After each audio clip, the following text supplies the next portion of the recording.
I got no rules, I count 'em. I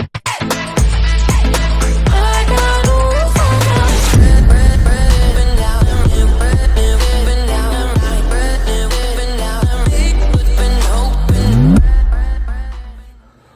Alright, so we got an honest trailer for Obi-Wan Kenobi, and this one's going to be good. I know a lot of people, including myself, like they wanted this project for like the longest time. Some people liked it, some people didn't, so definitely kind of wanted to see what they're going to do with this video. So with that being said, let's go. Let's go, man.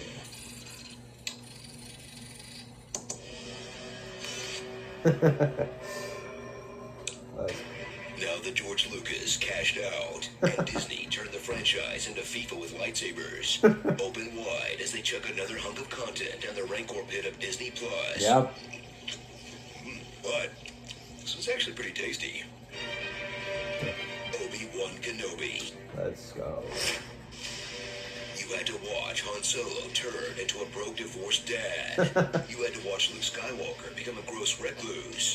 Now, it's Obi-Wan Kenobi's turn to go down bad. And this legend from the prequels and original trilogy and Clone Wars becomes a sad fishmonger who everyone rows like Anakin on beach day. You seem kind of old and beat up. The years have made you weak. And the next 9 years are gonna suck even more.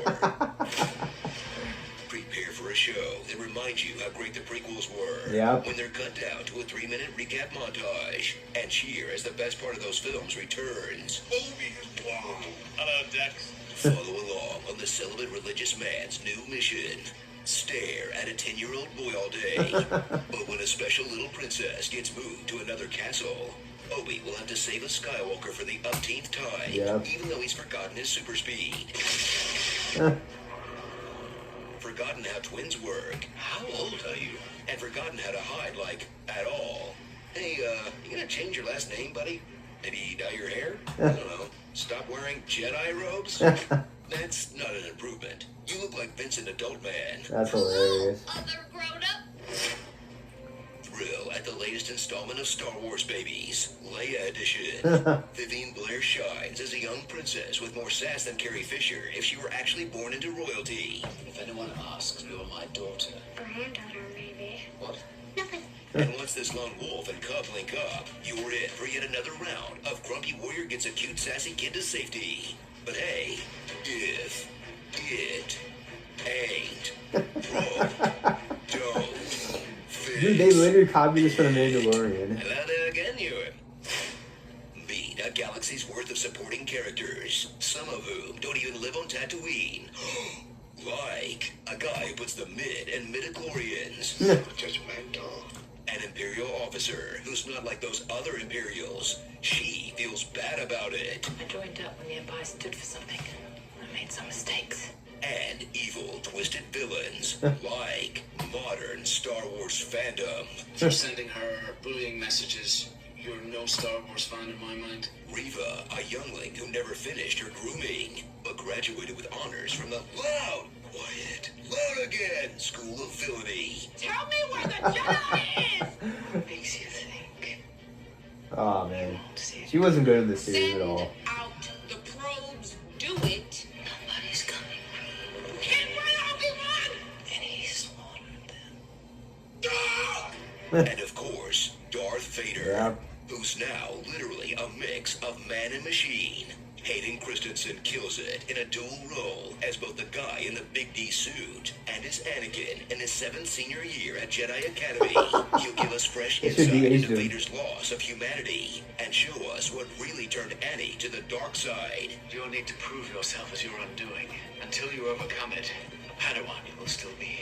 So, to prove himself worthy of being a Jedi, Anakin had to try his hardest to stop trying so hard. To prove himself worthy of being a Jedi? Okay, this scene makes sense now. So enjoy the weird new middle ground of Star Wars that looks bad for a movie, but good for a TV show. Too short for a series, but too long for a film.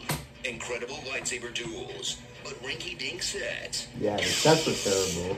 And a story constrained by the trilogies that take place before and after, but drops enough breadcrumbs to launch a Rogue Squadron's worth of future Star Wars content. Just get started. brother. I think I've just found out what they're hiding down here. Okay, none of those Jedi are actually dead. Disney just Jurassic Parked them until it's their turn for a show.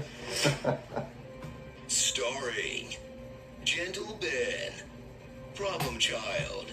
That's what I love about these younglings, man. I get older, they stay the same age. Man. Neon Genesis, Revangelion. I don't like sand snakes. They're coarse and rough and irritating. He doesn't even go here. Man, they Hashtag messed justice him for up. Hat. We only sell moisture here. Where are the Jedi? Round back? Whoops. Hold my Beirut. What I gotta give it to a Reva. Cool male non-Jedi. Nice cube. And the one lesson Disney can't afford to learn. It's the past. Move on. Be done with it. Ben-Hur. That's a good one right there. So Reva's plan was to work her way up to Grand Inquisitor, then just try to stab Darth Vader in the back? Probably gonna see that one coming. It's literally the only way Sith get promoted. Oh man, so that was the honest trailer for Obi-Wan Kenobi. Yeah, a lot of problems with the series. If I had to give this a rating out of 10, I would give this like a 5 out of 10. I think the best part about the series is definitely like the dynamic between Hayden and Obi-Wan, especially Obi-Wan's acting. He sounds a lot closer to like Alec Guinness's Obi-Wan, so I do appreciate that. But this series didn't really do anything for me. If anything, they should have just made this into a movie. I think the story would have been a lot better. But who knows? We'll see what happens. Is there going to be a season 2? We'll find out. But guys, leave your comments below. Like and subscribe. Follow me on Instagram, Sean _tag out.